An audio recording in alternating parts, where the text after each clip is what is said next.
Good day, everyone. Today, I will talk to you about dehumidifying sample problems. Problem statement number one. Air at 32 degrees Celsius, dry bulb temperature, and 65% relative humidity is dehumidified by cooling it to 20 degrees Celsius before entering a clean room. Using the psychrometric chart, determine the initial and final humidity ratio, the amount of moisture removed per kilogram of dry air, total moisture removed if 1,000 kilogram of dry air is processed.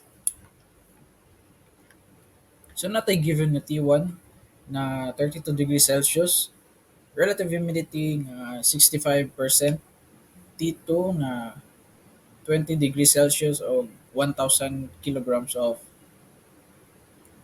airflow. So una ta sa T1 na 32 degrees, ini siya pasaka. Then 65 dire. So naigo siya dere na atay 0.011 nga initial humidity ratio. Then sa 20 degrees Celsius, same lang gyapon ang relative humidity, 65 dire. Pa-right dayon, so naa kay 0.007 nga final humidity ratio. Initial and final humidity ratio, W1 is equal to 0.011, W2 is equal to 0.007. Next, the amount of moisture removed per kilogram of dry air. So ang formula ana kay is total humidity ratio is equal to W1 minus W2. So 0.011 minus 0.007. Ang total humidity ratio is equal to 0.004 kilogram over kilogram. Next, total moisture removed if 1,000 kilogram of dry air is processed. So moisture total, okay, total humidity ratio times mass flow rate, 0.004 times 1,000 kilograms. So ang moisture total is equal to 4 kilograms. Next, problem statement number 2. Ventilation air enters building at 28 degrees Celsius, dry bulb temperature, and 75 relative humidity. Before entering the indoor space, it is dehumidified and cooled to 18 degrees Celsius. Using the psychrometric chart, determine the initial humidity ratio, the final humidity ratio,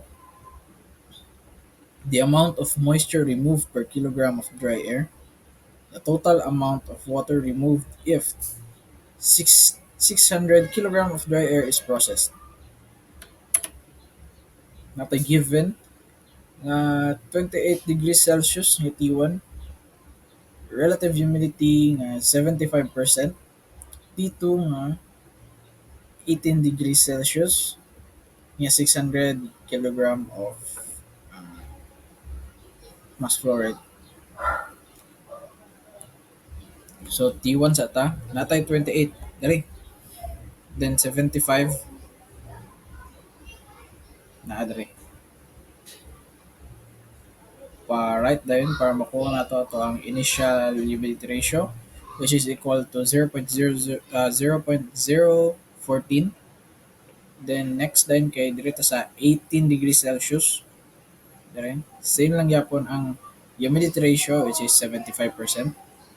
Then pa-left din ta, right para makuha atong final humidity ratio yung 0.009. Ayan siya. So, initial humidity ratio and final humidity ratio. Nakita natin sa psychrometric chart. Itong initial is 0.014 and itong final is 0.009. The amount of moisture removed per kilogram of dry air. Natay formula na total humidity ratio is equal to W1 minus W2, which is equal to 0.014 minus 0.009, which is equivalent to 0.005 kilogram over kilogram.